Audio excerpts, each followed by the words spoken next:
Emma était une monitrice de ski de 16 ans qui connaissait chaque piste du mont Cédar comme sa poche. Elle skiait sur ces pistes depuis l'âge de 5 ans. Ce jour-là, elle vérifiait les pistes après la petite avalanche de la veille pour s'assurer qu'elles étaient sûres pour les touristes. Alors qu'Emma descendait la piste arrière, quelque chose d'étrange attira son attention.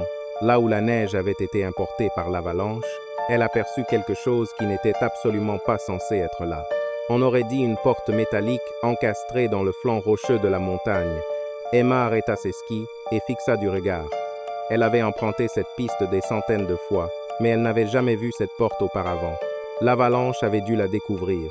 La porte était vieille et rouillée, avec une petite fenêtre en haut, trop sale pour voir à travers.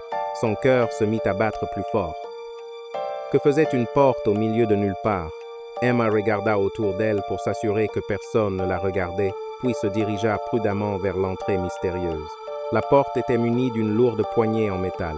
Emma essaya de la tourner et, à sa surprise, elle s'ouvrit avec un grincement sourd. De l'air froid s'en échappa, porteur d'une odeur étrange qu'elle ne parvint pas à identifier. Emma sortit son téléphone et alluma la lampe de poche. Elle jeta un coup d'œil à l'intérieur et vit un long couloir qui semblait s'enfoncer profondément dans la montagne. Sur les murs, elle distinguait de vieux papiers et ce qui ressemblait à des cartes.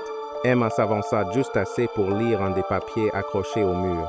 C'était une lettre datée de 1987, mais l'écriture était trop effacée pour être lisible. Tout ce qu'elle distinguait, c'était les mots « Projet bouclier de montagne » en haut. Soudain, Emma entendit un bruit provenant des profondeurs du bunker. On aurait dit des pas. Le sang d'Emma se glaça. Quelqu'un d'autre était là. Que va-t-il se passer ensuite?